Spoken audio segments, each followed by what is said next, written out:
Welcome. If you're just joining us, we're just like giving a few seconds here for everyone to get connected in from the waiting room. So we'll get going here in just a second.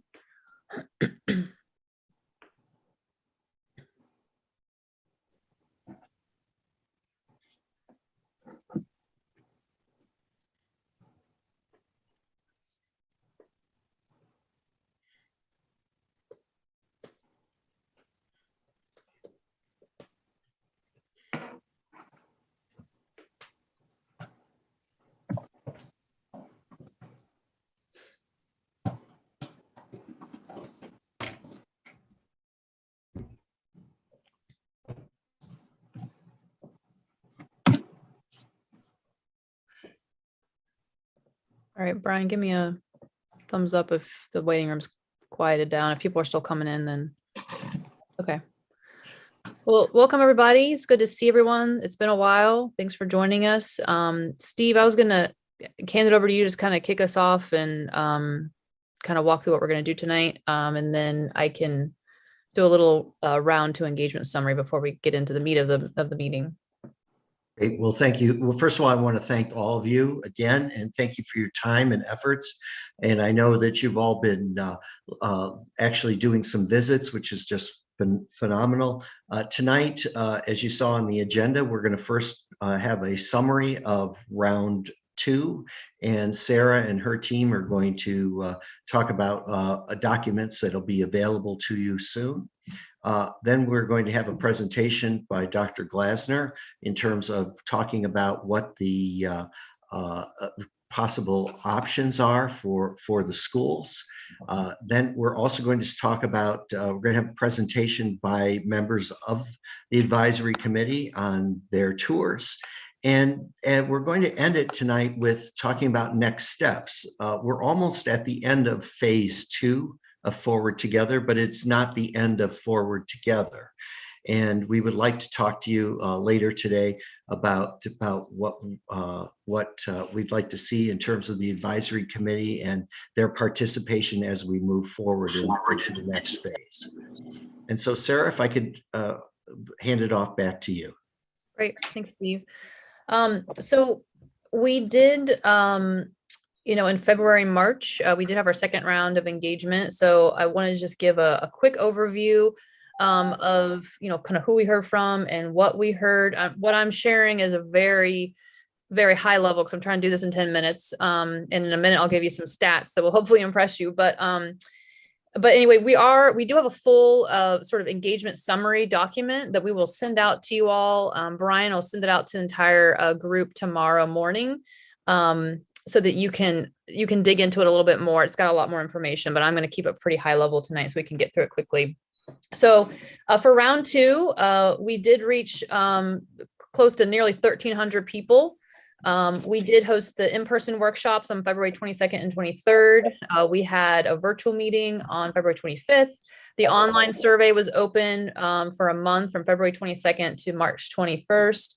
And then there was a number of deliberate outreach to the middle and high school students, which I'm going to ask Tamika to share just a second about that in a minute. But overall, 1,300 people engaged, and we collected over 24,000 pieces of input, which is a lot between all the different comments that were provided and answers to specific questions we had.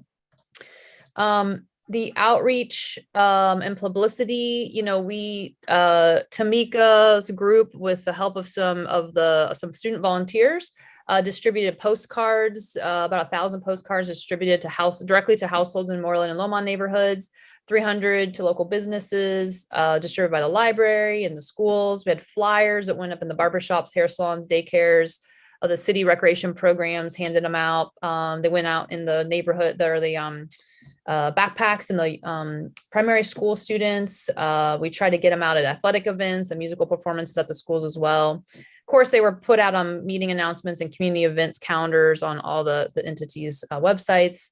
There was direct emails, city e-news, the neighbor notes flyer, school e-news, digital signage at the library. So we really tried, from a communication standpoint and outreach, to really make sure people knew it was a choice, to get involved.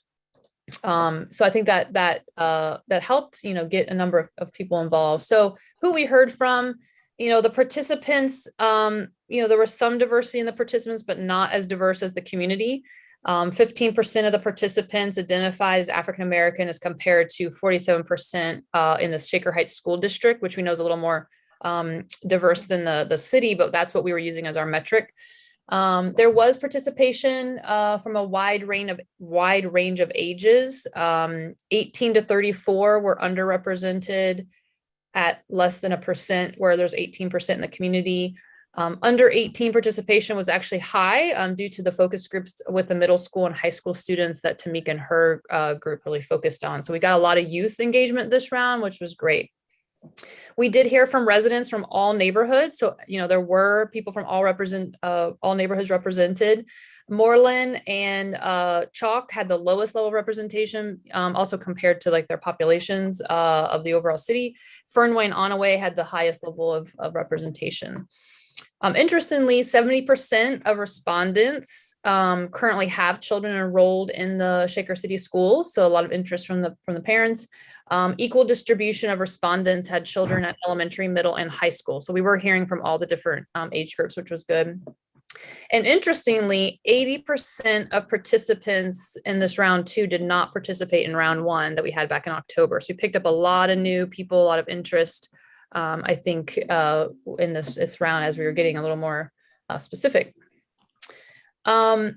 So I'm going to keep this. There's a lot more in the report. So what I'm saying is not all the comments. And so I really encourage you to look through that report when we send it out, but I'm giving just a picture and kind of a high level of things that kind of rose out.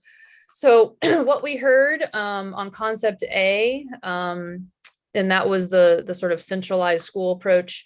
There was a sort of general dislike of losing the neighborhood schools, comments about worrying about the school being too large and overwhelming for the youngest students, not walkable.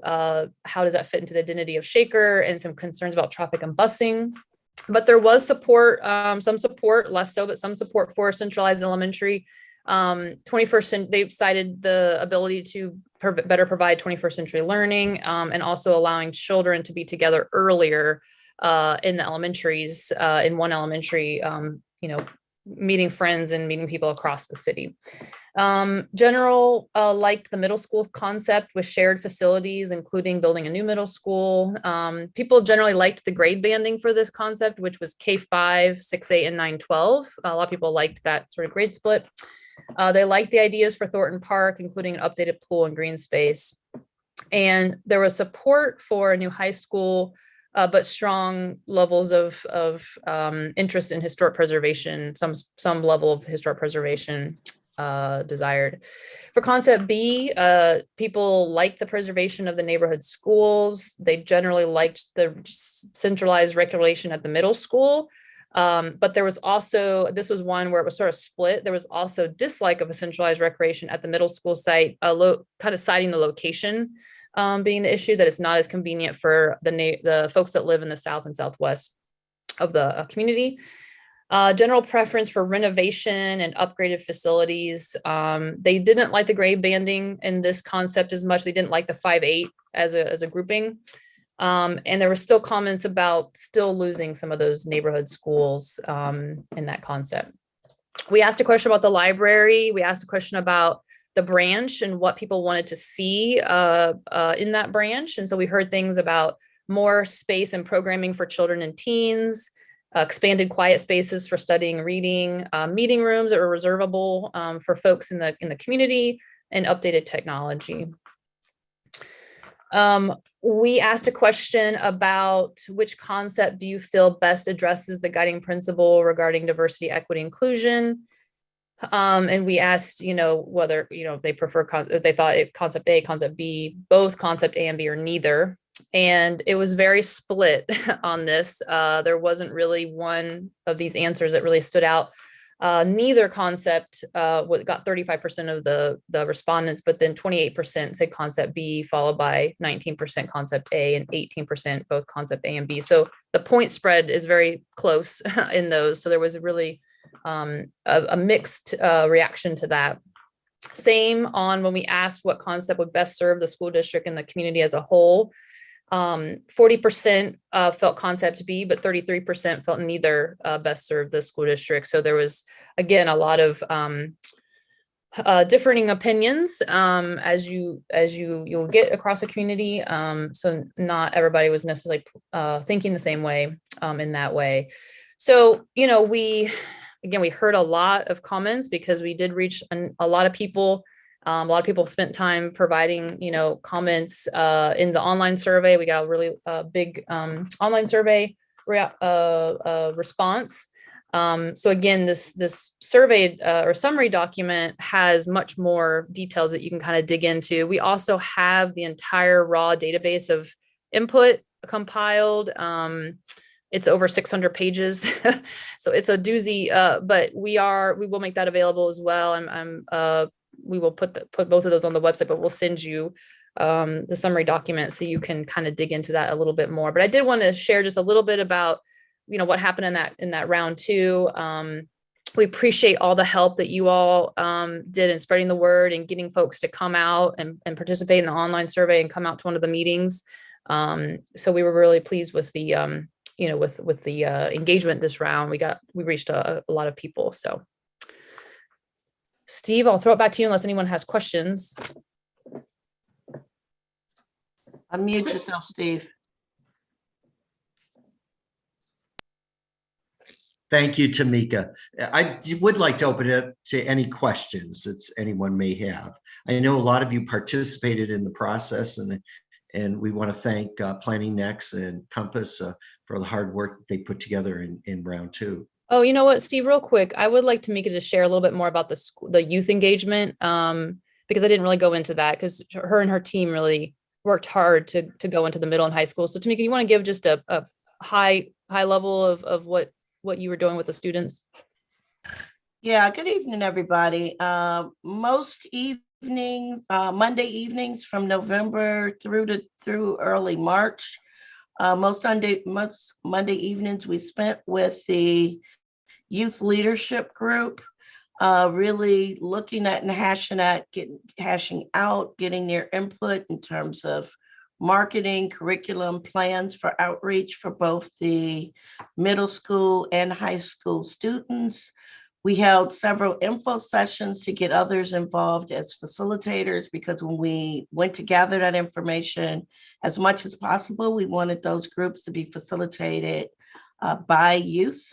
So we tried to engage more people than what was involved in the core team of about 7 students that we had that were involved in that process. And then so what we wound up doing was going into the high school 2 days during both study hall and after school, and holding those sessions to getting feedback. And then for the middle school, we actually went into every science class for a full day so that we hit every student with the possibility to engage.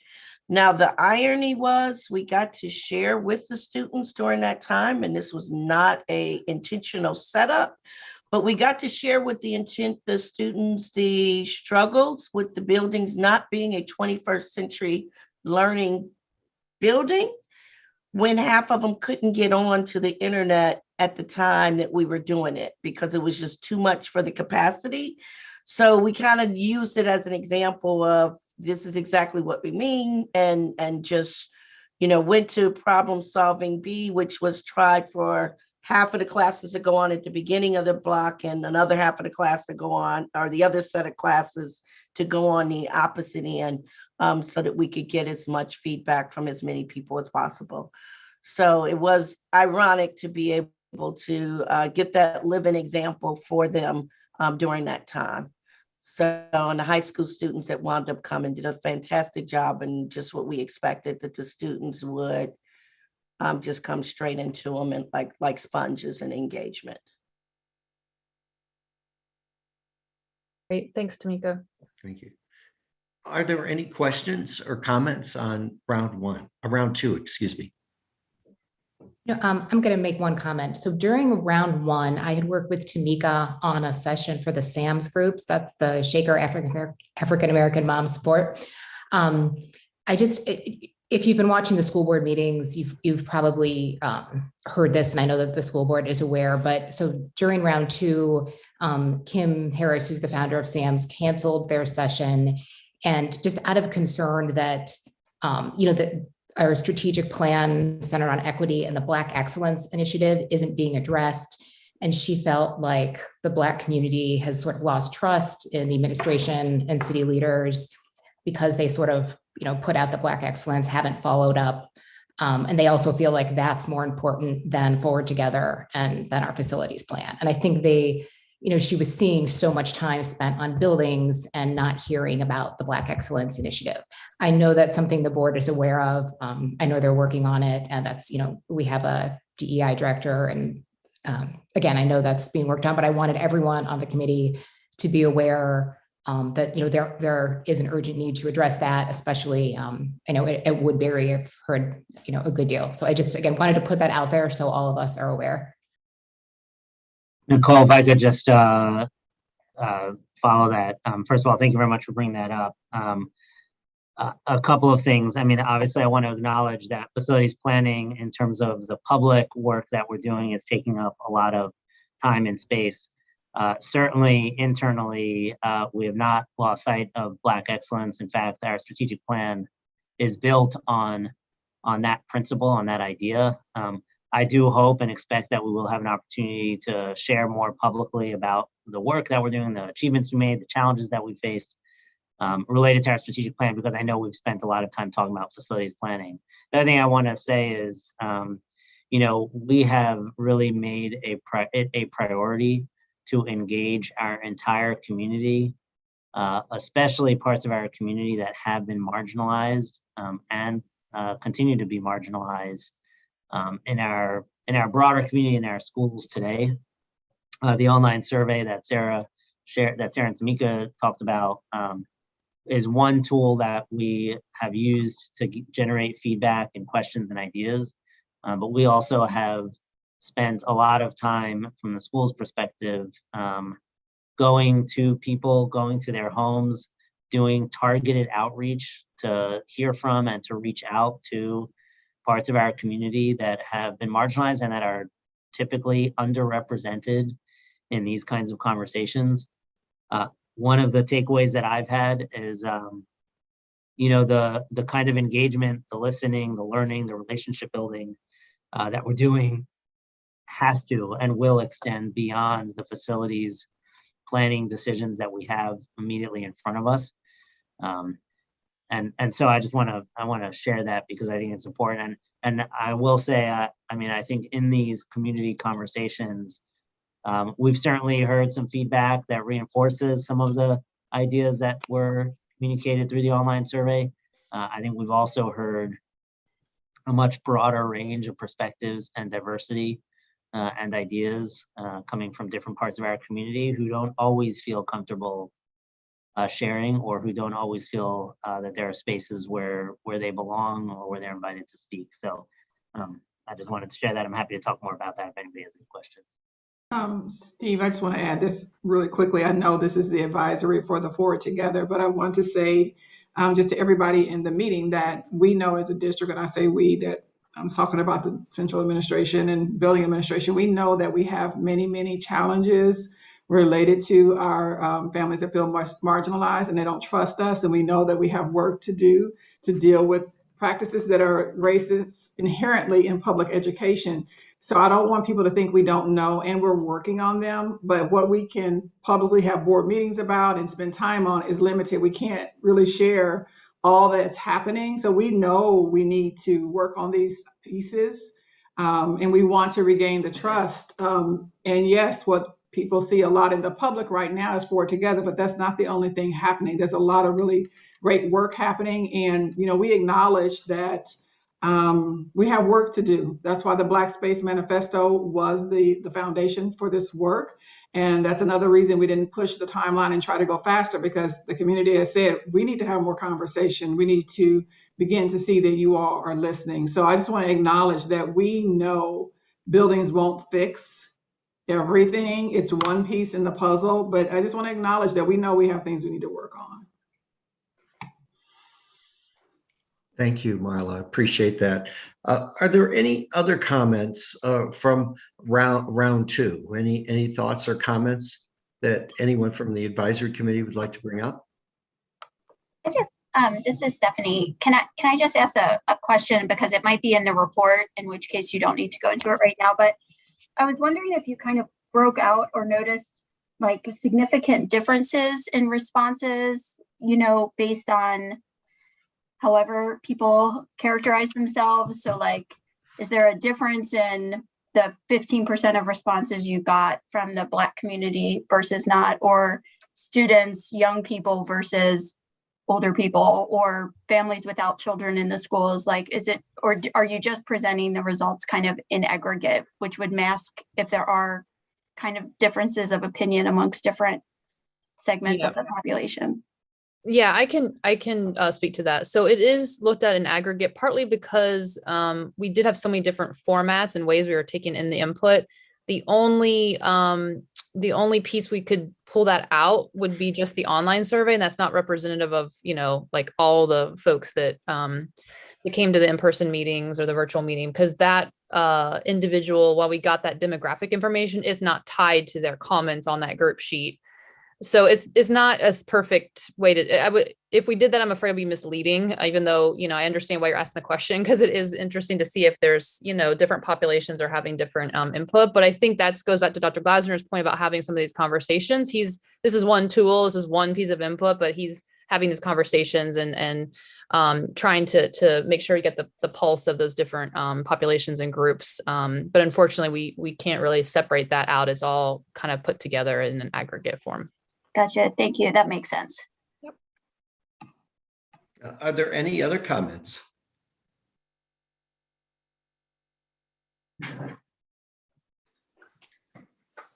Well, if there are none, Brian, you wanted to share the screen and talk. I know that we have some committee members who want to discuss their facility tours. I think Nicole was actually planning to screen share. Yeah, Steve. and let me see, one participant, let's see. I think I'm the one that has this, so can I? Okay, wait, so I'm hitting share screen and it says it's not working like it normally, oh wait, never mind, here it goes. All right, and let me see.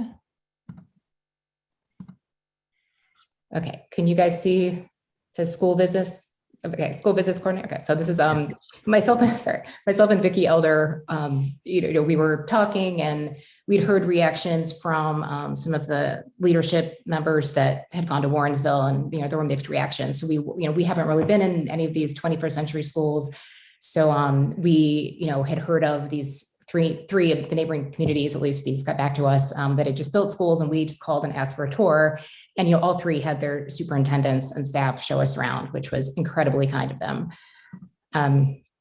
So again, the purpose was to just see what 21st century schools looked and felt like. And this is regardless of whether we're talking about small schools or consolidated elementary. We just wanted to get a feel for what it felt like in general.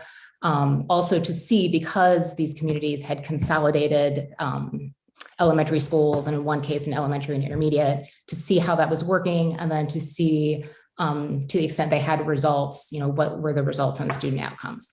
The information in these slides is both directly from what we learned on the tours, and plus I did a little research on school websites and online in general. So it's a mix of information. First was North Ridgeville. So they, in fall of 2017, they had, I guess, kind of like us, grade levels broken down in different buildings and rearranged and consolidated. So they did some renovation, and then the building we looked at was this brand new grade 3 to 8 academic center. And So again, this is like a breakdown of what they had. The school, again, we looked at was brand new. It's amazing inside. Some of the pictures might have been, some that were shown in our round one feedback. The other thing I wanted to point out, though, that they brought up, when we were learning about the district, was they have a magnet school there also, a high tech academy. It's grades 2 to 11, and they said it's not really test based to get in, but you audition to get in, and it's based on your learning style. So if you're a collaborative learner and interested in STEM, you might be eligible for that program. So anyway, just something to throw out there as we're thinking of all the possible arrangements we could have in Shaker. Let's see, I know they're considering building a new high school right now. And part of this new school was a joint, field and, athletic facilities between this middle, I guess you call it elementary, middle school and high school. Also to highlight, they were coming from that 1970s open concept that I know all of us are skeptical of. And they, said that didn't work. And they're finding so far that this new layout is working a lot better. And as far as I know, we've often said, what do districts do with their old buildings? They, I believe, demoed some, and then I think they sold one to a private company. Okay, so similar to Shaker, they're, similar size district. They had aging and inefficient buildings prior to this. They were considering consolidating, just like we're considering that, and they used OFCC funding. Differences. They're a growing city, growing enrollment, lower taxes, lots of land. And I think that's, one thing we have to look out for. Again, our spaces look more like, of what's available, look more like Warrensville than some of these communities that have a lot of land. So one thing we have to keep in mind. Let's see, in this school, there's around 58 million for this. And again, this was, 5 years ago, and newer layout, so no premium on making it look traditional. So functionality, this is, again, what we've heard about in round one. So they had a large studio. I think it was for each grade level. If not, it was for 2 grade levels, but they had one of these giant, high ceiling rooms with stairs and tons of media, smart board screens, all kinds of access to technology for every either grade level or 2. And then around that room, they would have a large classroom that's more of this, comfy furniture. There's like a raised platform where the teacher can use the smart board. And then even around that larger classroom, which was dividable, then they even had smaller rooms where you could break out at desks or tables for lab work or small focused group work. So again, what we had seen in, in our round one pictures, in these pictures, a couple of these are younger classes where you see like the cubbies with supplies on top. A great use of space, and then some with more desks and tables. I think those are, slightly older grade levels. Let's see, I think if there's anything. Oh, we asked questions like, okay, do the young kids feel like they're getting lost? They said they, have not experienced that. They color code everything. So if, you're in the blue wing, you sort of know to follow the blue markings on the floor, and it will get you to the room with like the blue walls. And so they color code by grade level. Let's see. Hey, Nicole, that was one area also where the color coding addressed another issue we were hearing from residents, concerns about even how do you handle, a fire drill. Yeah. Right. And if you would speak more to that. They could clear the building in, what was it, 10 minutes? I think so. It might have even been faster than that. I remember 10 minutes they said drop off and pick up were like 10 minutes each. So they drop off and pick up. Yeah, I think you're right. Yeah. And I want to say it was a quicker time for fire drills. I was quite impressed. Right. Another thing I'm going to point out in these pictures, I'm trying to think, I have all of where your faces are is right in the middle of one of these. Their large areas all have external window, natural light. So they have, again, windows and a lot of spaces. Also makes it easier to exit in case of a fire drill. I know one of the observations at Warrensville was that these common spaces felt kind of closed in. Well, the way the school was designed, they all have natural light, and it made it feel much more welcoming and open. And again, like quick drop off and pick up, quick exit in terms of fire drills. I'm trying to think what else it also appeared very solid. So like solid block walls. And that was one big concern in Shaker. We're like, oh, is it flimsy new construction? Again, it appeared very solid from what we could see. let's see, they do have in this school, I mean, it's a pretty big grade band, 3 to 8. They have a shared cafeteria where kids come in at, different times of the day. They're able to, like, if they have grade level administrators and specialists, they spread their offices out around the building. They had strategies to maximize state funding. So they put these raised platforms in the cafeteria. So that kind of served as an auditorium then. And then right behind the raised platforms, they'd have their music rooms. And, so you could have music class, then come out and perform if you have a performance. They designed a concession stand so that since they have their athletic facilities sort of on the other side, there's the external windows that, if you're at a football game, you can come and buy a hot dog, but then you can also open it inside and it's the cafeteria window. So that way they were able to, double the cafeteria kitchen with a concession stand. Yeah, and they were able to get funding because they characterized the concession windows on the inside of the building as a teacher's lunchroom. Teachers, I forget how he said it, but that's how they were able to get funding, get that piece funded, is just because of the way they characterize it. And it is certainly very close to the teachers' lounges. The teachers do use it, but it's not restricted to the teachers only, but it is classified. They were classified that way and they were able to get that funded. I think the other thing that was really impactful on this visit was, you can see by our pictures, we visited with the children in session. So this was a typical school day. And what was really noticeable is there were concerns expressed about how the younger children would feel in such a big building, but they were so intentional in this design and so very, very creative in how they design the school. The younger kids don't see the older kids. I think once they come into the building, that's it. They go into, their studio areas and they have their own world, so to speak. And the two do not cross, right?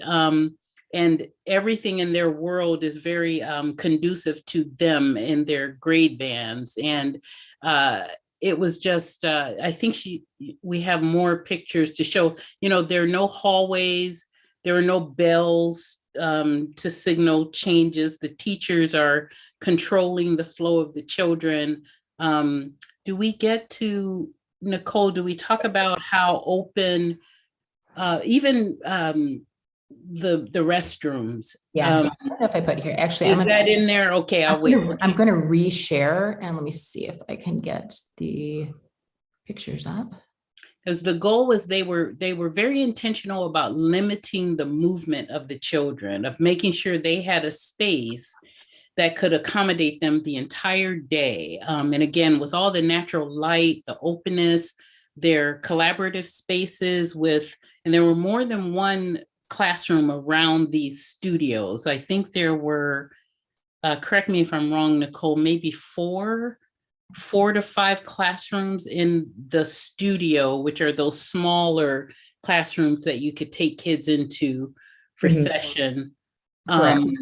Yeah, but it was very all encompassing for that kid. And there was no stress to be had by these children because they really went right into their own worlds. You have to and see, I'm not sure if you can see me flipping around looking for, I thought I took a picture of the restrooms. Maybe I didn't. I might've felt if anyone was around. The sinks were in. The idea was again to limit movement and to keep the children visible. So there are no hallways. The only thing in the restroom were the stalls. Yeah, this one's actually Warrensville. Okay, that's Warrensville. That happens to be Warrensville. I felt like it was designed even nicer at Northridgeville. There'd be like a row of sinks in the hall. So I mean, they said all behind the walls were the stalls because there's a lot of mischief that can happen when kids are in the restroom normally. So Nicole, this is Marla. Did they have it where when you step, you can see like where the kids are washing their hands, they're almost in the hallway? Exactly. Yeah, but the toileting part was private, but right there you could see when because also a lot happens with the soap and the paper towel and all of that when they're washing their hands. So that part's they're visible right there, but they have the privacy when they need to do their business. Is that what it was? That's Exactly. correct. That's Yes. how it was in Brecksville also. Yes. That's correct. That's nice though. As a former principal, that's really nice. Yeah, because it's like they're still a part of their studio space, so they know that no shenanigans. It's just not where a kid would create any shenanigans. And again, limiting that movement. And I'm sure Nicole's going to get to it. They added 20 minutes of educational time by limiting the movement. Even having the art rooms behind the stage that was shared in the cafeteria, that was an intentional move, right? So if you're in choir and you're going to rehearse for some upcoming event, you're coming out your classroom right into the stage, right? And you can have your practice. So really limiting a lot of movement. Oh yeah, good. This is a good. Yes. And one, huge thing they brought up, they said they noticed a 60% drop in discipline events. And they attributed that to less transition time. So really you spend most of your day in your common area and you're not a lot of time in the halls getting from point A to point B. So they said, for them, they think it's mostly attributable to the new layouts of that 60% drop. And they also, I think Vicki mentioned they added 20 minutes to the day of not having to transition. So whether it's for more instructional time or social emotional time, that's, extra time they have every day to work on something besides walking between classes. They also mentioned that, now that the middle school and high school are close to each other, you can share more resources that way too. So, again, for them, those grade levels, it meant more kids can maybe move up in math and then more end up taking AP and CCP classes. Some of those, the technology, if you're in design or a high demand elective type class, that's more accessible because it's all right there. And I wanted to just piggyback or respond to Stephanie's question.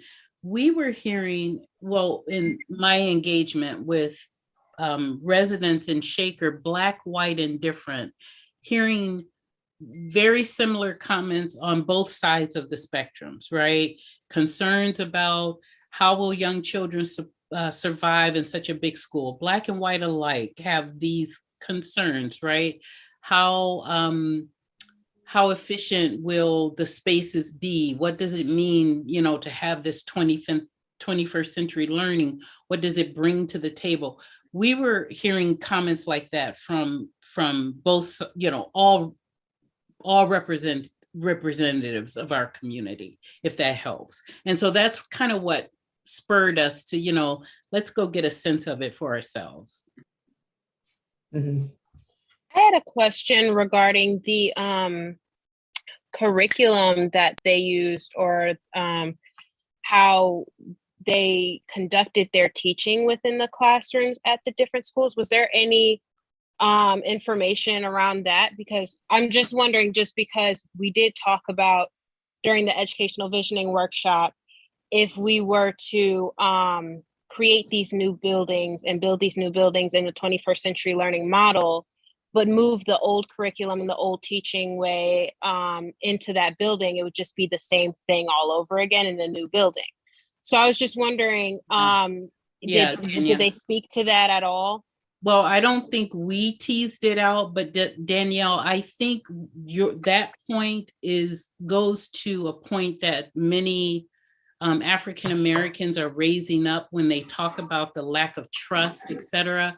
We're spending a lot of time talking about the facilities, but we're not spending a lot of time talking about what happens with programming, what happens with the education and development of our teachers, because to your point, a new building will not fix what's going on behind classroom doors in our district. Those are the things we still have to find. We have to bring to our community what is happening in those spaces that will improve the experience of all children, even if we have nice, shiny 21st century buildings. So thanks for bringing that out, Danielle. But no, we did not get into those conversations specifically. I got a question for Nicole or Vicki. This is Jackie. Out of all the schools that you all benefit, which one did you think would best suit Shaker schools? At the schools that you all visit, what concept or plan that you all think would best help the Shaker schools after visiting these schools? It's a tough question, as you'll see as I mean, the bulk of the slideshow you just saw, there's a few more coming. Brecksville Broadview Heights is not finished yet. Theirs is really the same idea that this is. So they're so similar that I'd say it's almost as, how would this layout work in general for us? How can we imagine it working at Shaker? Warrensville, again, similar concepts. It's, smaller overall and smaller building, but some of the same ideas. So it was interesting to see they were using, the same ideas implemented slightly differently. North Ridgeville was the most impressive of these three, but Anna, what do you think? Yeah, and I again, the facility is only one piece of the puzzle in solving what's best for Shaker School District and making us a 21st century district that is committed to equity and inclusion. So the building is just one piece, Jacqueline.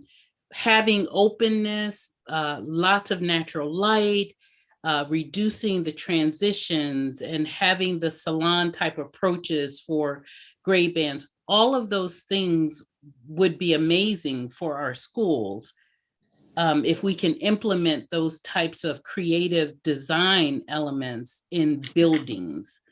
But what's best for Shaker is, from the design of a facility, those are the pieces that would be good, but it's not the whole answer. Yeah. Well, what you said was, I was basically particularly interested in the design, what you just said. That's what I meant when I said I should have been more clear about it. Yeah. Which design would have helped us in Shaker schools? Like you said, with the openness and all that.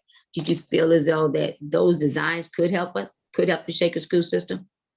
I think those designs, what we saw were amazing representations of 21st century environments for learning.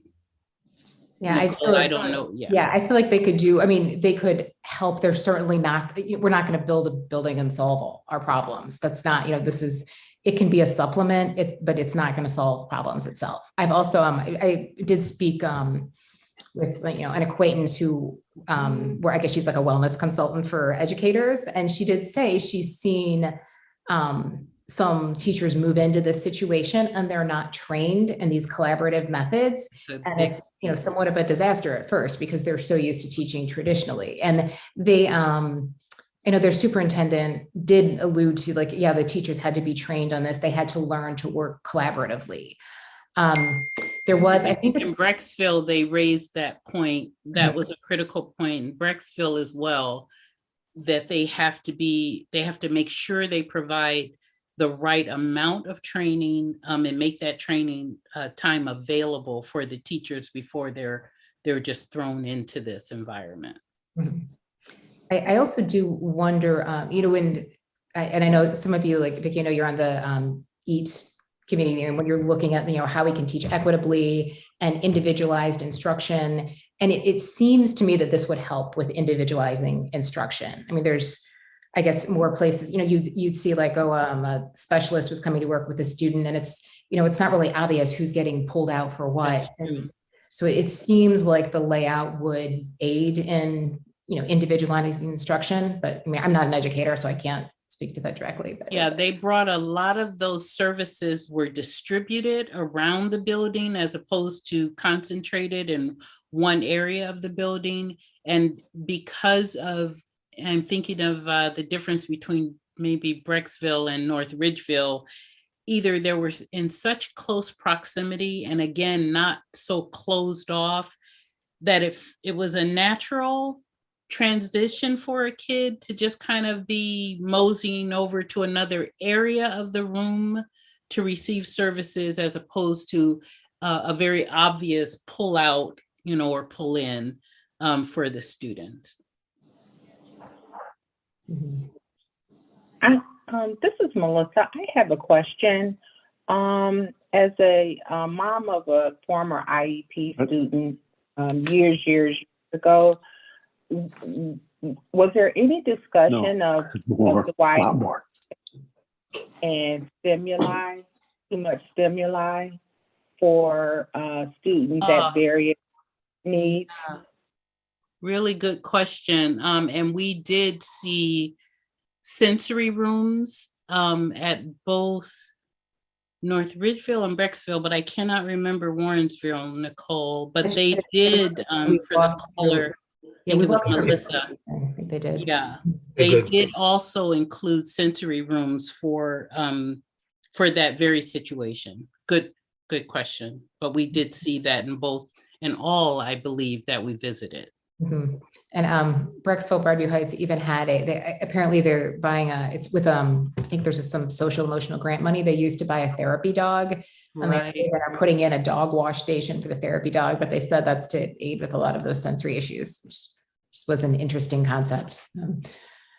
So does that mean that for portions of their day that they would be in more of a closed space setting, or all the time, or at incremental times?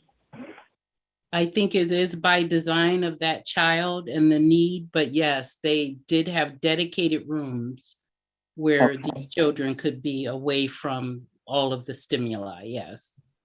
Okay. We did, we showed a picture of, that big open room, but, it's like the room sort of progressively gets smaller based on what's needed. So there's, in all of these, there was a big open community space. Then there'd be a side, like large classroom that often had a movable wall that, you could open and close based on what was needed at the time.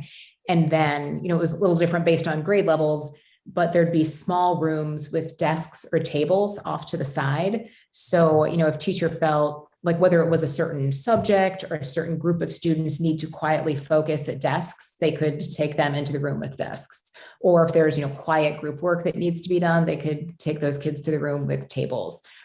So, again, to me, it seemed like there was, as an educator, you'd have to learn to teach that way, coordinate with the other teachers, that work in your large classroom setup. So, you could use the areas that are needed. So it does seem like there a lot of educator training would be needed to effectively use that.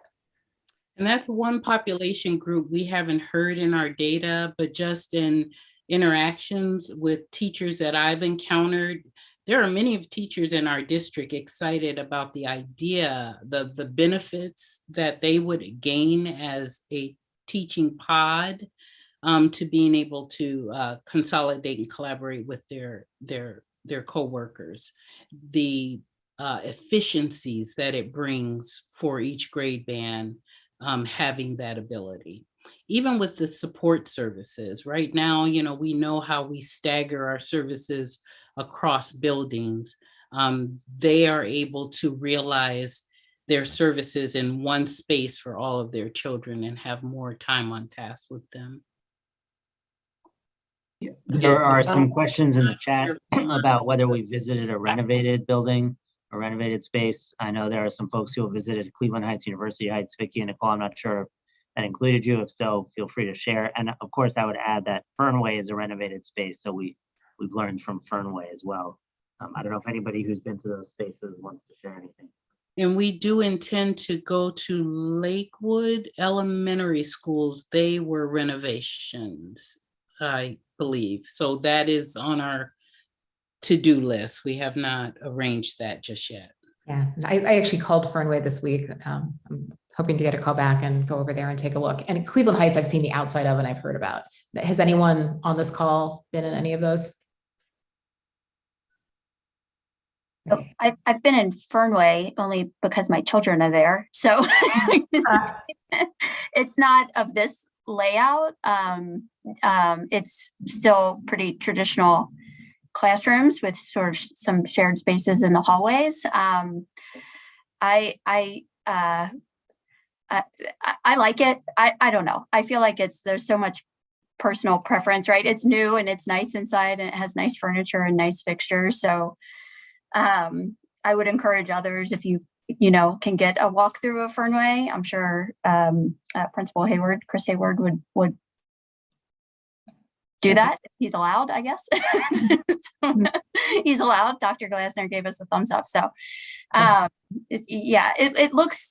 it it's like similar finishes. It just doesn't have that like pod setup on the inside. Uh-huh. Nicole and Vicky, I see you have a few other slides. Do you want to go through those? Flip through, sure. And yeah, and most, so after this, so Brecksville Broadview Heights, they actually told, she asked us not to like share widely or put in a PowerPoint. I'm guessing it's because they're still under construction and there's probably, I'm not sure of what regulations they're under, but she asked me not to like share widely the picture. So unfortunately I don't have that. They are not finished with construction though. So it was sort of an incomplete view anyway, but some of the stuff they're thinking of doing is amazing. This is a rendering that was online. I'm guessing it's okay if I share that. I mean, again, more, modern in design than what we would likely select for us, but it's, amazing place. This is another, like, I think they have a special arrangement with the city where the city, I believe, gave them 25 acres and they sort of had a land swap. I think that's also one of the reasons they actually did not use OFCC funding. Their school, I think, was 44 million for their portion. And then it's attached to this field house that was, 8 million shared with the city. It's like a giant gym, locker rooms. The school has access to it during the day and both entities do after hours.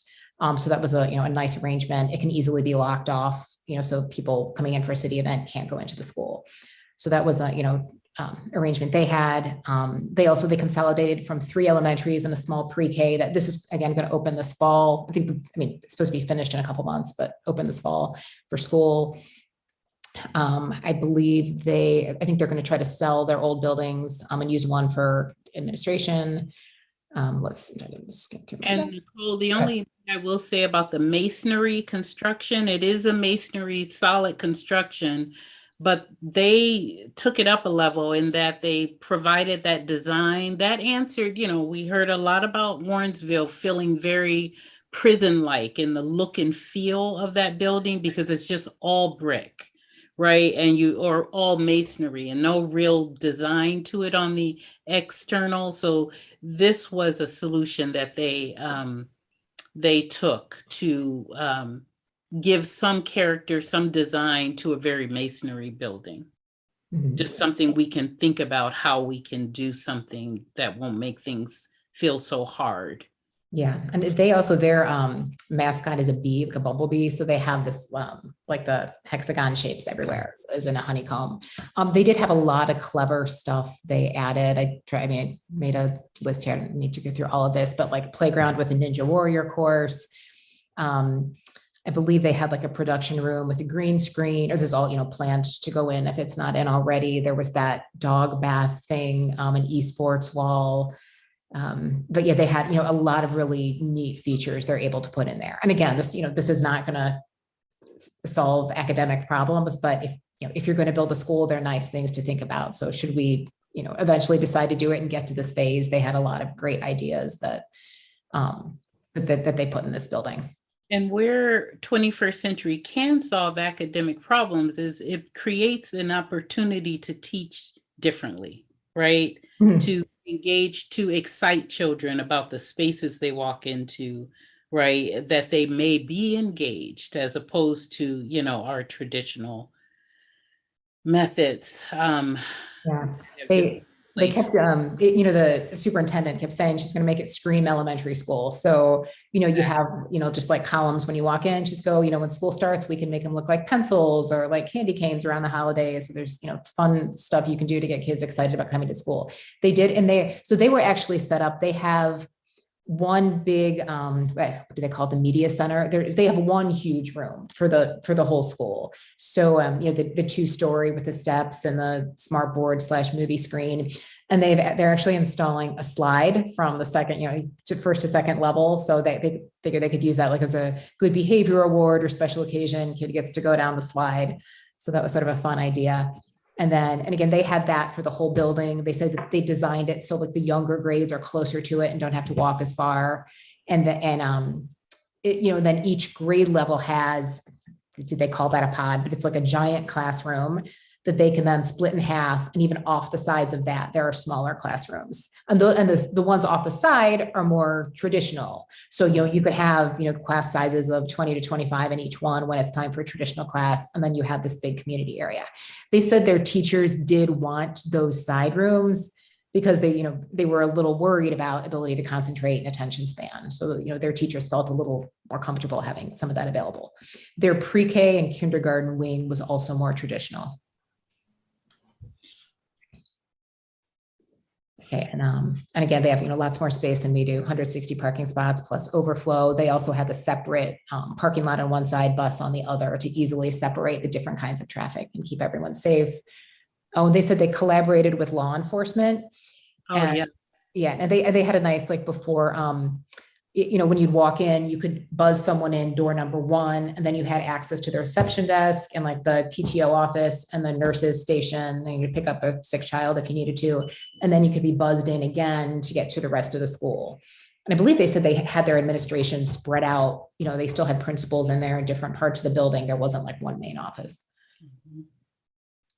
But yeah, very different ways to think about it. And then we went to Warrensville, and I know most of the leadership, I think, visited Warrensville already. Again, probably like, in terms of inner ring suburb feel closest to us. I think they had about 6 acres to build the school on. I think they, said it has about 900. It was designed for 700, and I think they're up to 900 already. So they're, I think, having to move the younger ones to a new location to accommodate. We asked how was, do you see improved results? And they kind of said they think so, but it really opened, when we were coming back from COVID. So there hasn't been a lot of time for it to take effect. We did observe a lot of happy and engaged students and teachers when we were there. I don't know why in either of these schools, the 2 that had the children in session, I just expected to walk into these very loud, very, very noisy spaces, and it just was not so. The children were just so engaged and being kids, right? But not what I expected. It was a pleasant surprise, even at Warrensville as well, a smaller school. But yeah, just the engagement and the feel, the sense that we experienced in just observing the kids was really impressive. Mm-hmm. And Vicki, who's done the equity action and advisory team, has even noticed right away. I know Shaker has been struggling to find Black educators to try to match our faculty with our student body, and at Warrensville, nearly all the students are Black, and nearly all the faculty was Black as well. And you're like, okay, they have an abundance of Black teachers there. So it was just, what the superintendent did share that they struggle more as they go up the grade bands. So in elementary, he felt it's easier to find teachers of color at the elementary level, and then it starts getting more difficult as you go middle and high school. But it was striking the number of faculty that represented their students. And in Shaker, we're always saying we have such a hard time. So it's just something worth exploring. I noticed you, we talk about okay, keep going, Nicole. I'm probably gonna get ahead. Okay, and then this was the space outside? Yeah, because I was thinking about maybe it was North Ridgeville or Brecksville, where their outdoor space is used for traffic. So the buses do come through and drop off, but then that area is closed off. Yeah, it was Brecksville. It wasn't finished. It was Brecksville. That was a great picture, yeah. And becomes a part of the outdoor space for the kids. And that's the same at Warrensville. Because it kind of struck me that the Warrensville, one of their outdoor spaces was so close to the parking lot. And I was, it was just really shocking to me, but it is open during the day for drop-offs, and then they close that area and it's used for recess, similar to the way they did at Brecksville. Mm-hmm. So that made me feel a little better. Yeah. And again, I think he said they intended, there was like a swampy area they couldn't develop, and they had to kind of switch things around later in the game. They found wetlands, so they had to adjust their plan when they discovered there was wetland. Yeah. So something to look out for. And they did have some nice internal green spaces. Like these were like courtyards in the middle of the building at Warrensville. And then this, you know, you can see the playgrounds by the parking lot. On the other side, I don't have a good view of it. It's more like to the right in this picture, but they have some great basketball courts. I think they said at times they can take the students over there, but it wouldn't normally be a path they would cross. They had outdoor space they utilized for outdoor classrooms in the front of the building. Mm-hmm. Where they had, actually around the perimeter of the wetlands, right? There. Yeah, that's right. Mm-hmm. Right. Mm-hmm. Let's see. And these were some of their common spaces. And you can see like with, you know, they didn't have, you know, windows in their common spaces. So I think that's, you know, when some of our, you know, our leadership from Forward Together went and toured this before, it felt a little closed in. I think that's what they mean here. Again, it was not bad. It was still like incredibly nice, but you know, I could feel that difference between the different buildings. So something that we should definitely think about, since, you know, we're similarly short on land to spread out and, you know, have windows, you know, along with green space around the school. This was, so on the left in this picture, this was some of the, so this was a, you know, K-5 school. So this was 4th or 5th grade. Their common space looked more like a traditional hallway, I noticed. Mm-hmm. So you're not as, you know, not as open as some of the others. And then they have, you know, a steam room with a bunch of 3D printers.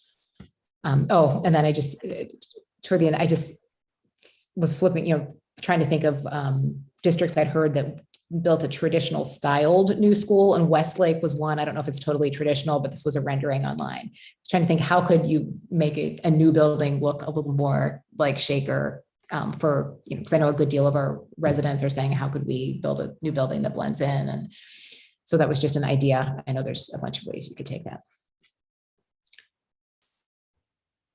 Okay, any other questions? Anything I'm missing, Vicki?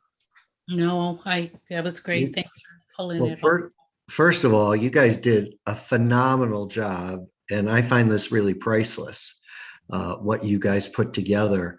You know, this just also reinforces how important the advisory committee is. And I want to thank Nicole and Vicki and all of you who went on the tours for this presentation. I think it really makes a difference, and I'm hoping that you do see more schools and look at other ideas. And I think you could advise the school district and the city. You saw actually a facility that had a combination of both city facilities and school facilities. So thank you very, very much.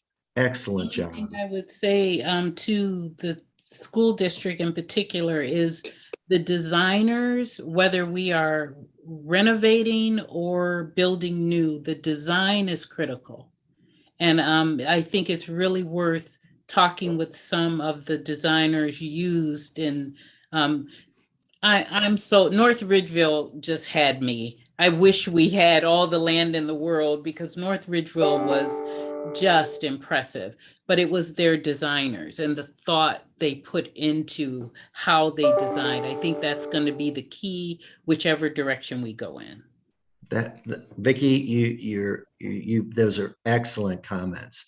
And maybe we should have some, when designers are being selected, maybe have individuals from AC who might be participants in that selection. I think it was great. Thank you so much. You really put a lot of faith in why we had the AC, the advisory committee. And I think this is a great reflection of your presentation today. We do have some more, and I'm going to hand it off to Dr. Glasner, who's going to go through and talk about some of the options. These are only thoughts that the school district is now considering and wants some input from the AC as they speak with their own, with the school board. Dr. Glasner, can I pass it on to you? Absolutely. Before I start, I want to echo what everybody's said. Nicole and Vicki, thank you so much.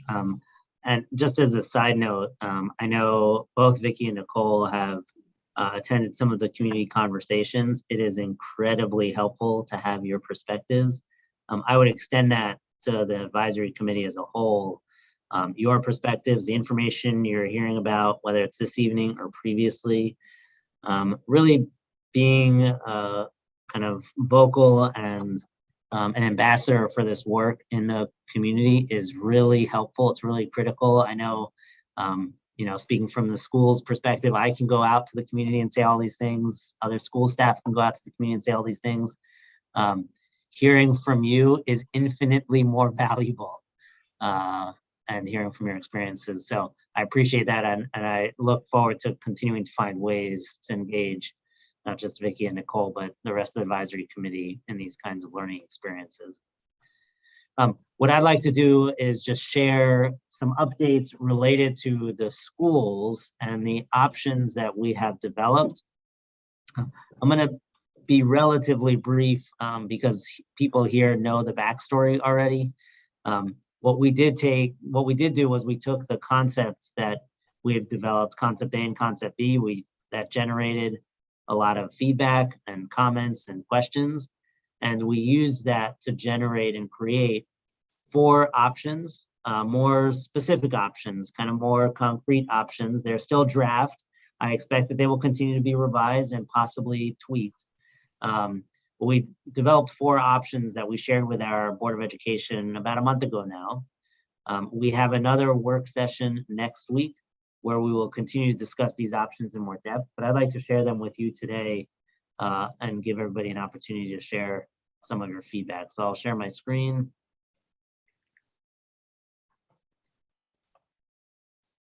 All right, so like I said, I'm not gonna give the backstory here. I'm just gonna dive right into the different options because people here have more familiarity with the process up until now. So option 1 is built off of concept A. It's more of a centralized model. In option 1, we would have a K4 building, a centralized K4 elementary school that would be located at the current middle school site. Now, just a note about this, because I know in concept A, that was a K5 building, not a K4 building. First of all, let me be clear, this is an area that could be tweaked or revised as this process unfolds and as we get more feedback. The reason we went from a K5 building in concept A to a K4 building in option 1 was for 2 reasons. One of the pieces of feedback we heard was a concern that a K5 building would be too big. So K4 reduces the number of students in that building by a grade level, so by about 300 to 350 students. Also, we wanted to present options that included both a 5/8 space and options that included a 6/8 space. So you'll see we have 2 options that are a 5/8 space and 2 options that are a 6/8 space. That was intentional to try to generate feedback on the grade banding. Option 1, the rest of option 1 includes a middle years building, a 5/8 building at the Woodbury-Onaway site, and a new high school at the current high school site. Just a note about the high school, where obviously we have lots of different decision points that the board will have to make over the next few months. The high school is the one area that we have, as a district administration, that we have come out with a recommendation at this point. That we consider a new high school, not a renovated high school. There are a number of different reasons for that, which I'm happy to go into, both in terms of the benefits of building a new high school, as well as some of the challenges of renovating our current high school. But I just wanted to put that out there, that that is a recommendation, that it is a new high school, regardless of whatever option we choose. You'll see generally in the table that you're looking at, that last row, there are some questions that remain kind of across options. In option 1, we would consider or could consider Lomond and or Fernway to be used to house our pre-K program, and Boulevard could be used to house our administrative and data and tech department offices. You'll see again through some of the other options that there are still questions that remain in some of our plans. Options 2 through 4 build off of concept B, so they are more of a decentralized model. In option 2, there would be 4 elementary schools, grades K through 4, Fernway, Lomond, Ludlow, and Mercer. I know folks here have heard this already, but just I wanted to highlight Ludlow. One of the pieces of feedback we've heard consistently throughout this process is the need to ensure and address the fact, to acknowledge that we have parts of our community that have been and are continued to be marginalized as a result of some of the planning decisions that were made in the past and for other factors. And Ludlow, including Ludlow as a school, or reopening Ludlow as a school, is one way that we are proposing to address that So you'll see Ludlow is included in options 2 through 4. The rest of option 2 is pretty similar to option 1, a 5-8 building at Woodbury and Onaway, a new high school. Boulevard could be used to house pre-K, administrative offices, and our data and tech departments. Option 3 includes 5 elementary schools: Boulevard, Fernway, Lomond, Ludlow, and Mercer. You'll see in option 3 that those are it is a pre-K through 5 grade band. Just a note about pre-K. This does not mean that we would have pre-K in every one of our elementary buildings. We would have pre-K in one or more of our elementary buildings like we do now with Onaway. The middle years building in option 3 is a 6-8 building, a new high school, and where we would put our administrative and data and tech department offices is still something that we haven't yet figured out. Option 4 includes 5 elementary schools. Option 4 is unique for a couple of reasons. One of them is that it is the only option that maintains Onaway as an elementary building. One of the reasons we created option 4 was because we heard some feedback that asked us to explore, what would it look like if we kept Onaway as an elementary building and did not keep Woodbury as an elementary building. So that's what option 4 tries to capture. Again, there are 5 elementaries: Fernway, Lomond, Ludlow, Mercer, and Onaway in option 4. It's also the only option that includes or maintains a middle years building on our middle school site, grades 6 through 8, a new high school, and Woodbury or maybe Boulevard could house our pre-K program, innovative center for personalized learning, administrative offices, data and tech department offices, and there may be some other opportunities for shared use with the city or with other community facilities. So that kind of is a little bit of information about our options, just to talk a little bit about our timeline, because that may have changed, I think, since the last time we met. I know when we started this process, we were aiming for a November ballot issue, a bond issue in November.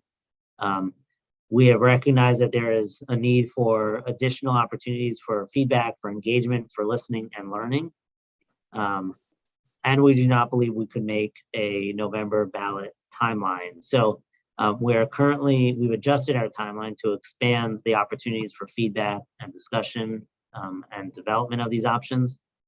We are now aiming for a May 2023 ballot issue. That means that our school board would have to vote on a master facilities plan by early fall, most likely in October. So between now and October, we are going to continue to refine and revise these options and to narrow them down, with the goal being of having a plan in place by early fall, so that the board can vote on that. I am happy to pause here. There's a lot of information related to financing and funding that we shared at the board meeting, but I'm going to stop now and just open up the floor for discussion, questions, and comments. I see some people putting some information in the chat, which is helpful. And I'm happy to circle back around on some of the discussions we've had related to financing. So I'm very curious what people think about these options and what we've shared so far. Yeah. Hi, this is Sharon Long. Oh, I'm sorry. Go ahead. This is Sharon Longcamp. I see only in option 4 you have a location for the Innovative Center. Where would it be in those other 3 options? Great question. Most likely it would be part of the high school, and we should have specified that. In option 4, we pulled it out of the high school because if we're not using Woodbury for a school site, in theory, it could house the Innovative Center in theory, because it's a bigger building than, let's say, Boulevard. But in the other options, the Innovative Center would be included as part of our high school. At least that's the approach we're taking right now. This is Nevin Jenkins. Mr. Glassner, Dr. Glassner, can you put that slide back up? Absolutely. Just to make a reference point. I'm just noticing how the high school site is currently just the high school site. I know there was talk years ago about putting that like a high school at where the middle school is now. And I'm just wondering why that was overruled or just dismissed. Sure, happy to talk about that. And we have talked about whether it makes sense to move the high school to the middle school site. A couple of reasons for that. First of all, when we talked about it a couple of months ago, one of the almost immediate pieces of feedback we got was just related to the centrality of the location of the high school. Now, currently, obviously, we don't transport students to the high school. So right now, just where it's located is, more accessible for students who live in that part of Shaker. I know the question of whether we should be transporting students has come up to the high school. That is something that we are open to looking into in more depth, I would say almost independently of this process. The other thing that has come up related to the high school is if we move the high school to the middle school, we'd also have to move the stadium, which is a pretty expensive endeavor. Now, based on our current modeling, which we're looking into in a little more depth, and I expect we will over time, we believe we could probably build a new high school without having to rebuild the track and football field. That's something that we're looking into a little more closely, but those are two reasons why we kept the high school where it is. The other thing I will say, and I know Nicole and Vicky kind of alluded to this in their presentation, the idea of having students from grades 5 through 12 or 6 through 12 in one centralized space comes with a lot of benefits. For example, a pool, having a competition grade pool located. Right now, I think we're thinking that it'll probably be located a little closer to the middle years building, but either way, students from grades 5 through 12 or 6 through 12 would have pretty easy access to that kind of space if they're located nearby to each other. I see that there are some other questions in the chat. I'm going to try to catch. Jeff Epstein asked about the implications of each of the options for parks, libraries, and rec facilities. That's something I'm happy to let the city talk a little more about that. It is something that we've talked quite a bit about, though, just that there are implications depending on which of these options the schools end up moving forward with. Has a pretty significant impact on some of the different kinds of possibilities that the city and the library would consider down the road. One thing I will say is that with the library specifically, while the library is moving forward with the Bertram Woods renovation, we know that there's a possibility that down the road that branch might be able to be integrated into some kind of larger space, again, kind of depending on what the schools end up doing along with the city. And Mayor Amy, feel free to jump in there. Can you hear me? Just want to make sure. Yes. Yeah, okay, good. Yeah, so from the city's perspective, I mean, I think there are multiple things kind of going on here, but one of the key, I think, approaches going forward is that we're going to have some, if you will, separate work streams that I think have to go on kind of simultaneously. And just using recreation, for instance, as an example, where we need to balance, how it fits in with the facilities that the schools are thinking about, as well as a parallel path as to what the community actually would like, what the services and programming that the community would like to have. And so that was always on City Council's agenda for this year, was to begin to have those discussions. And so we will start that. So it's a little bit of a balancing act between what are the facilities and access to areas, as well as what the needs are. And I also, I guess, would just emphasize that the way I've always viewed this process is that this is a plan that could go be implemented over quite a long period of time. I mean, just the coordination of multiple activities going on simultaneously, almost by definition, creates a longer time frame. And so depending on what the spaces are that are available, that may take additional rec facilities may take a longer period to actually be implemented. And so we have more of an opportunity to develop that. But we are still talking very much about shared space and opportunities for, access by the public to buildings, to rec facilities, in a way that doesn't disrupt, the use. And we're taking notes and learning from some of the schools that we're visiting. I know the Warrensville, when I went to, it was obviously it was an elementary school, but what they had attached to the elementary school was a full-size gymnasium that doubled as a high school gymnasium, for instance, in the event their main high school gymnasium was not usable for whatever reason. And in the meantime, the elementary school would divide this full gym into 3 gyms for the various uses. So that was an interesting example of, usage is as diverse as elementary to high school to the public. So lots of opportunities there that we'll need to continue to explore. We had a comment, could the competitive indoor pool be part of the share space? That's a possibility. I mean, right now, our pools at Woodbury and the middle school are shared with community members.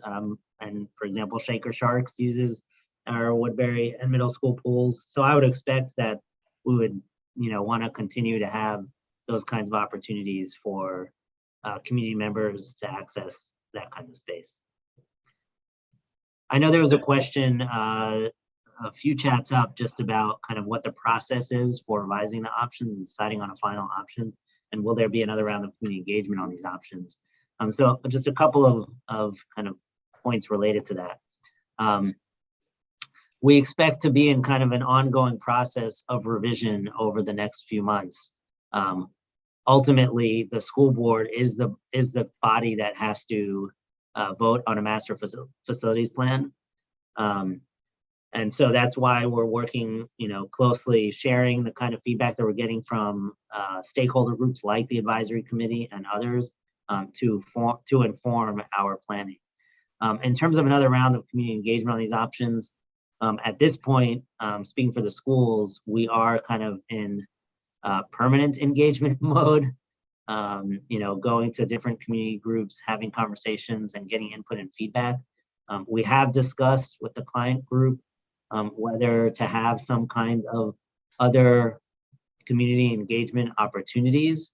And that's something that we're still discussing. I think one of the things that we really, I believe, need to be cognizant and aware of is that the engagement opportunities that we've had in the past, kind of the forward together formal engagement opportunities that include the online survey as well as the in-person sessions that we had, largely attracted part of our community, but not our entire community. And so we're really trying to figure out ways that we hear a broad representation and from a broad cross-section of our community, and that we're really able to lift up voices that may not have always been included in these decision-making processes. So that is just a consideration as we think about ongoing engagement in this process. David, can I, one other thing that I'm hearing that would be helpful to ask the district to give a little more consideration. There is only one option that considers a K-5 building, and it's only in the location I lost the space. A consolidated K-5 building, right? That is option 1. The others are multiple. Right, that's correct. Yes, sorry, that's correct. Yep. Yeah. So there is conversation and feedback about K-5 being a good option, but the location is problematic for our younger children.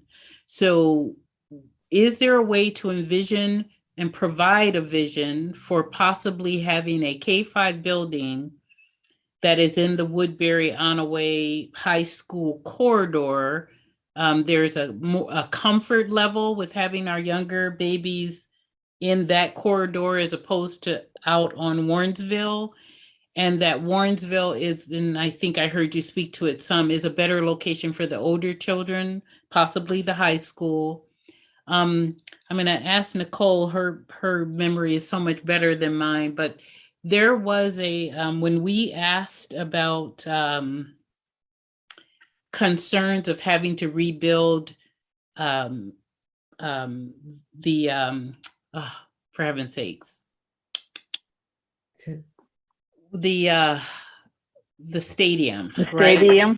Yeah, that's one of the concerns of moving the high school, was about the need to rebuild the stadium.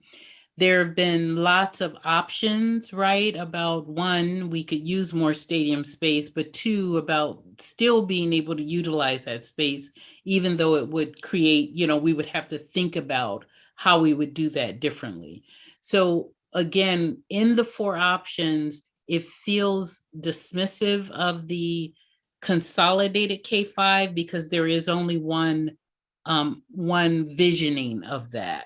When it's not totally unpalpable to people, but the location becomes an issue for K-5. So just we also had the question about, because I know right now there's also concern that a lot of high school students walk from Southwest Shaker, and the high school's close.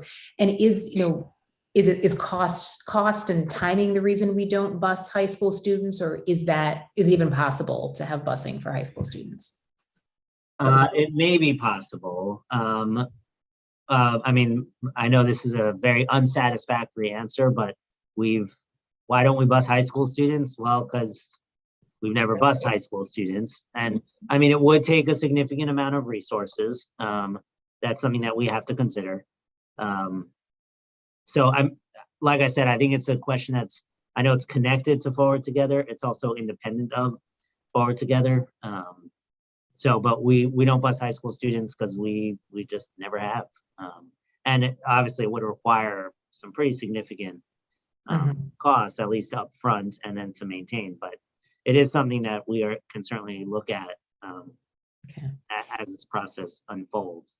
Another question too, before we get off the topic of possibly putting more in that, where in the high school, Woodbury general area, what about going over to where Boulevard is? I mean, I guess it seems for a K-5 or K-4 space. Yeah, and I don't it would probably be insane to think we could fit like most or all of our students in that general area, and it might be a traffic nightmare, but just it seems like there's interest in keeping kids close to Southwest Shaker, in terms of, equity of access. And I'm again trying to think of all the scenarios. Has that even been thought of, or is it absolutely impossible? I am not sure whether it's large enough for that kind of building. So I don't know. So that would be kind of my first reaction, is something we'd have to look at. I think we end up, if we do that, we kind of end up in a similar place as option 4 if we're taking buildings offline. So part of this calculation, or kind of the balance we have to achieve, is both, what sites we want to use or we expect to use, and also what sites does it make the most sense to not use? What can they be used for? What are the most kind of which are the spaces that maybe have the most flexibility and are in line with what our community hopes to have. I do see a note in the chat from Crystal Montgomery just about how a new high school can have the same amount of land and the same 9 to 12 grades and be so much better than the current high school. Well, I mean, there are many examples just in terms of the internal the spaces internally and how they're not well designed right now. But air conditioning would be a very good example. In the old high school, would be very challenging to put modern HVAC systems into our current high school without having to make parts of our building inaccessible. And there are lots of other factors related to having a new high school as compared to our current high school. The way that new high schools are built are also, and I think you heard some of this from Vicki and Nicole, they're built with modern safety needs in mind. They're built to minimize transitions. They're built as more open spaces for movement. So there are things that a new high school brings that our current high school does not. Can I just offer a comment? And I the fact that the schools are the biggest part of this decision making.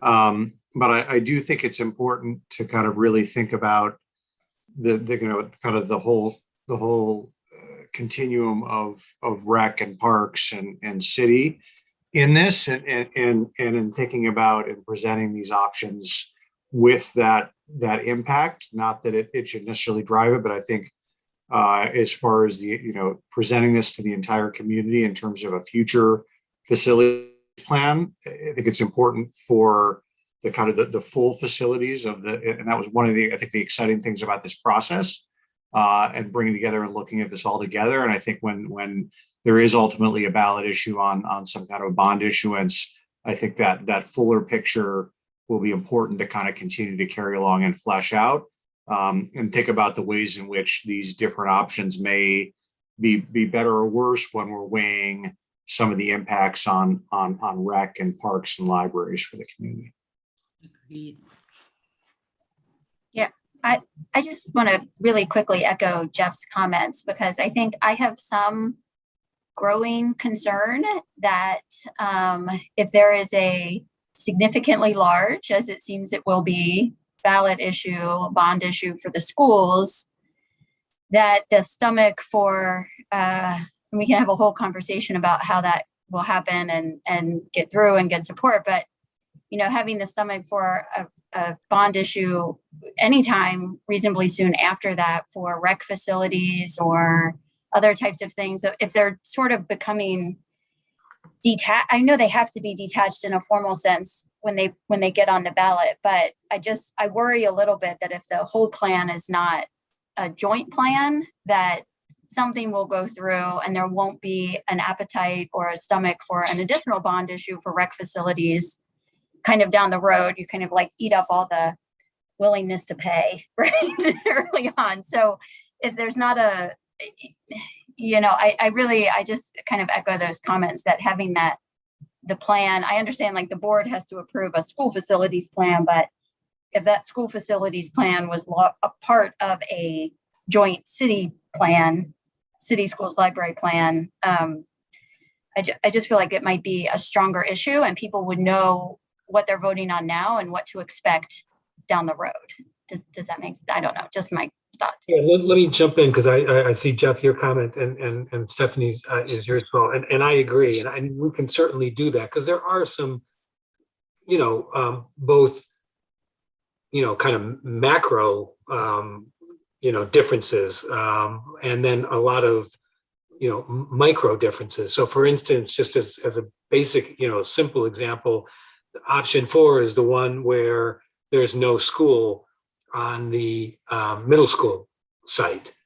And so, that provides, and we should overlay, if you will, onto the options, sort of what does that mean for either recreation, whether that's indoor or outdoor or passive or active. I mean, all of those are possibilities on a site that large. I've always said from the very beginning that, the middle school site, depending on where we end up on this, I mean, that is the largest undeveloped, area, assuming the middle school isn't there and assuming there's no other school, although maybe, there are options even with the school there. But, if there were no schools there, the range of possibilities is dramatic for that site. And particularly when you think about, just as one example, the ice rink being undersized, would that be a logical place to put, if you built a new one, would that make it be a logical place? But I also don't want to discount the leverage that we're trying to get by other facilities that will be part of the plan as well. So the comment that was made about the, competition natatorium, I mean, that's another, and Dr. Glasner and I have had conversations where, from a cost and efficiency standpoint, do you really need more than one outdoor and one indoor facility that could benefit both educationally as well as the community. And so we got to do these things kind of simultaneously, but I think overlaying those kinds of options on these options is a great idea, and we can and should do that, if that's helpful. Dr. Glasser, would you like to finish? I know there are some elements of costs that maybe would be helpful for the AC to hear, and funding. Yes, thanks for, yes, absolutely. So I'm going to go over some of the financing information that we have. Obviously, this is specific to the schools. I would echo what the mayor said. And I definitely appreciate that, trying to be able to have as much information as possible related to all of the facilities, including city and library facilities, as possible at the same time is definitely our goal, and recognizing that there are different timelines, time constraints, time needs that we're operating under. So the funding information that I'm going to share is what we shared about a month ago at the board meeting. Before I share it, I do want to just put a big caveat, which is that two things. First of all, these numbers have or will be updated. They're a little out of date. We're still waiting, I think, for some final information from the OFCC, but we hope to possibly at next week's board work session on the 26th, we'll have updated numbers. That's number one. Number two, these are estimates. We have not been able yet to create specific funding models for these options. I expect that's something we'll do as we narrow down the options. So I'm just gonna kind of give the broad overview of what these numbers show. I'm gonna skip through some of this information. And I'll start here. So what this table shows is what the OFCC is calculating as the basic project cost, as well as what our limitations are on issuing any bond issues, and what some possible shortfalls might be. So I'll try to walk through this as carefully and as clearly as possible. These estimates were based off of concept B. So again, they're not based on the options. We tried to use the concept to create this cost or funding estimate. So in that first row is in the $207.6 million is what the state calculates concept B will, that is their estimation of the base project or the basic project cost. That is if we do the entire project all at once. In the right-hand column, that is the amount, the basic project cost the state is calculating if we decide to segment this plan. So what the segmenting plan means is if we decide to do this in phases, and just for estimating purposes, this would include doing the high school and middle school in the first segmenter phase, and we would do elementary school or schools in a later segmenter phase. So the way the state calculates the basic project cost is they just take the square footage and our enrollment. Sorry, they take the enrollment, then they take what, based on the enrollment, what they estimate our square footage to be, and then they multiply that by their projected cost per square footage. That's how they came up with that $207 million. Of that $207 million, 36% is about $75 million. That means the rest of that would have to be our own local share.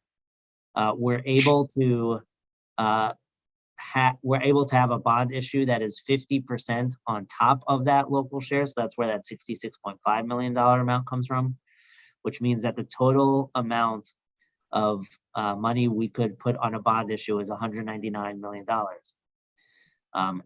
If you add that to $274, you'll see that there is $274 million.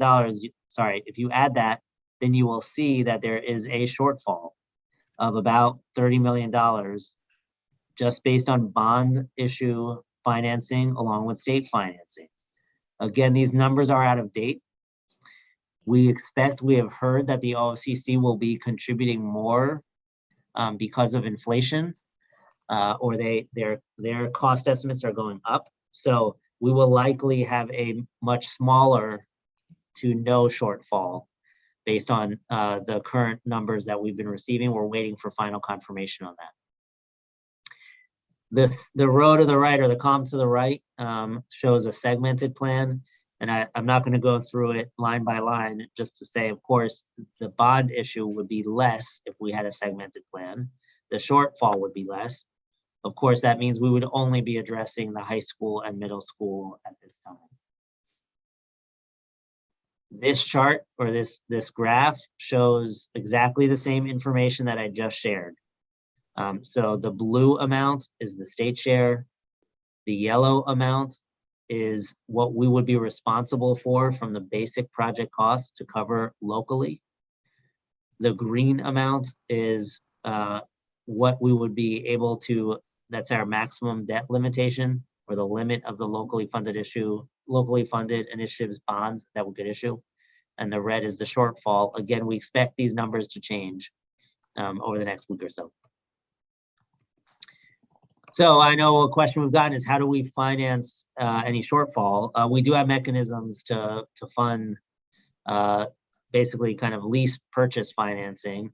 They're called certificates of participation. They're non-voted debt. Basically, we're able to use dollars from our own general fund, cash balance, to leverage additional funding. So there are ways we can either cover a shortfall or try to reduce the bond issue that we go out for. This graph shows, again, it's an estimate, but what the net millage would look like, as well as the annual cost per $100,000 fair market value.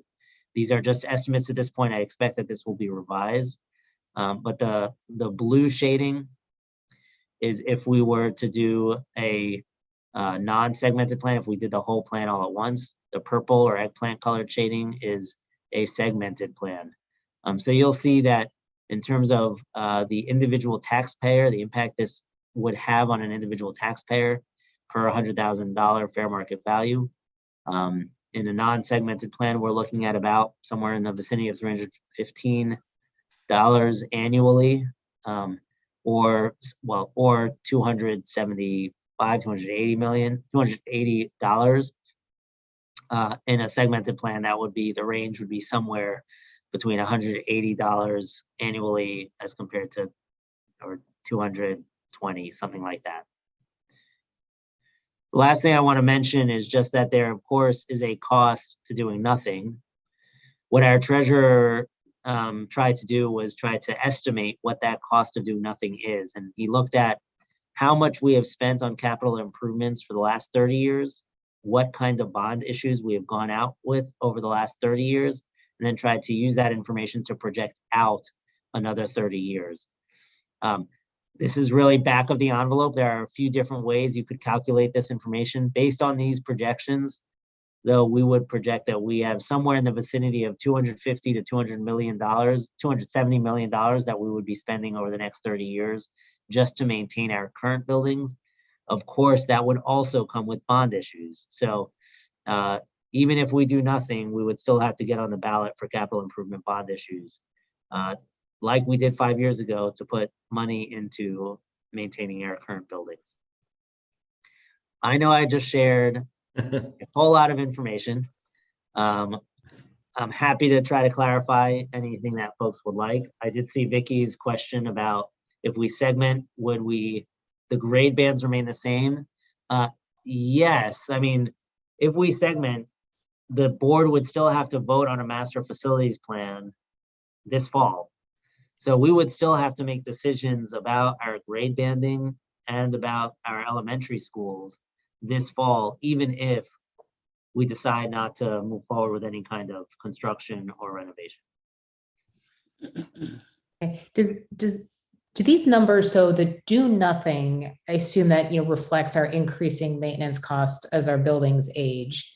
The scenarios with the new or renovated buildings, do those include, I mean, those are going to need maintenance after, some sort of maintenance, even though it's very little at first. Is that included in those numbers? Great question. So in any bond issue that we have, we're required to include a permanent improvement millage to account for the maintenance that new buildings would need. We know from Fernway and from talking with other districts that there's typically a 5 to 10 year window where you have little to no maintenance in new buildings or renovated buildings. We're working on getting some calculations on what kind of maintenance needs we should project beyond that window. So that is something that we're looking at. But I mean, you're right, and I should have highlighted this. I don't want to send the message that new or renovated buildings would need no maintenance. We know that they would need maintenance. There is a funding mechanism built into the bond issue to try to address that. And we're required to include that per the state and OFCC.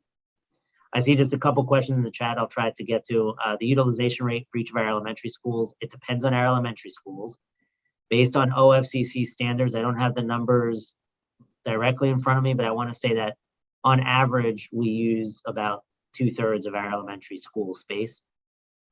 Again, just based on OFCC standard calculations. And Dr. Glassner, I believe those figures are in the educational workshop data that's on the website, the Forward Together website. If you want to look at that report, Crystal, it actually has the utilization. Yeah, it is included there. If we segment, would we anticipate another bond issue in the mid-range future for the elementary schools?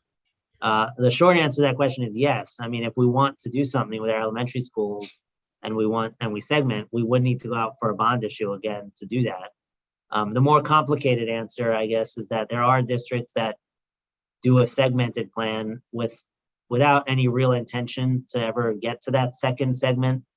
And they do the segmenting plan as a way of maximizing state dollars for that first segment. This is not to be, we're allowed to do this. The state knows that districts do this. I mean, it's not something that is, we try to hide from the state. But if we were serious about doing the second segment in the future, we would absolutely need to go out for another bond issue. Do we think the first option with a centralized K4 would end up being a less expensive option due to fewer buildings? Again, the short answer to that question is almost definitely yes. From just looking at this from a dollars perspective, the most cost-efficient option is almost definitely having one centralized elementary school for a whole range of reasons. I know that's not necessarily everybody's first or the determining reason or the determining factor that when people look at these plans, but just from a efficiency, cost efficiency perspective, a centralized elementary school is the most cost effective. Steve, feel free to jump in with anything that you want to add. I hope I did at least a halfway passable job of explaining. You did an excellent job. To go back to that maintenance, yes, there's very little maintenance at the beginning, but because you're required by the state to hold monies for maintenance, the expectation is you don't spend it, you put it in reserve during those first 10 years. Otherwise, I think the only thing, Dr. Glassner, I think that Brian Chrisman has noted, the total cost is staying the same, but it seems that the state is now reanalyzing the amount that they will give us. And so they're looking at some of our LFI dollars that we were doing for escalation. And so there should be an increase. So you saw on that first one is about 74 million. That number is going to increase, not the total, but the state is going to co-fund more of the escalation of the cost. Yeah, because of inflation. Correct. That was a lot has happened at this meeting. I do want to reiterate, the meeting is being live streamed, but it's also recorded. And we are going to make sure that it's on the Forward Together website. And in particularly, I hope we can get more community members to see this meeting today, because the great presentation that Nicole and Vicki did, I think would be very helpful for those in the community. And I want to talk about now the next steps. As you know, we have a consultant group that's helping us in this phase. And we're now transforming in the next couple of months to a phase 3. And that phase 3, as the mayor said, is where there are multiple tracks that are going to be happening. It doesn't mean that Forward Together ends. And one of the things we want to ask you tonight is our hope is that you will continue being an advisory committee during this next phase. So as development of these multiple tasks from the city, the schools, and the library and their renovation of Bertram Woods, that we could rely on you to advise our community. You are representative of our entire community, which is phenomenal. You've really made a great difference in this process. So what's going to happen is there'll be a little bit of difference in communication. First of all, I want to thank Planning Next and Compass for helping us establish the advisory committee. And then they have been the ones who have been your communicators as we moved to this point in time. I want to thank them for the great work they did to help us, but we're going to change that communication. It's going to be either done through the city, the schools, or sort of a joint, and library, sort of a joint piece. And we'll be getting back to you on that in terms of setting up some of those meetings. As Dr. Glasner said, we're going to have there is going to be a real reliance of bringing back as these options are sort of thought through, especially with the board, is to get your input on that. So we will be getting back to you. So I will hope that all of you will remain members of the advisory committee. We will ask to reconfirm that there's a willingness to still participate. If there isn't, we'll try to find new members, but what we'd like to do is continue this group. And I don't know if the mayor or Amy or Dr. Glasner want to add to that in terms of our next steps and our usage of the advisory committee. Yeah, no, I would just say, I think, there's still a lot of work ahead for us over the coming months. And I think I can speak on behalf of Dr. Glasner and Director Schweitzer that we very much appreciate and value the questions, the input, the ideas. Tonight was a perfect example. And I think there's going to be a lot more of that over the next few months. And so, yeah, it's our sincere hope that willing to stay on and continue to give us good feedback and advice along the way, because I think a lot's going to happen over the next the coming months. So that's certainly our hope. Great. Well, that concludes our meeting tonight. And again, we want to thank you, and we'll be getting back to you very quickly. But also, please note to your friends and neighbors that this is going to be placed on the Forward Together website, tonight's meeting, and I think it would be very, very helpful to others to see in particularly your presentation. And again, I do want to thank Nicole and Vicki in particular for a great presentation, and we're looking forward to maybe some more on some of your other visits. So everyone have a good evening, and thank you very much. Good night. Good night. Thank you, everyone. Thank you. Good night.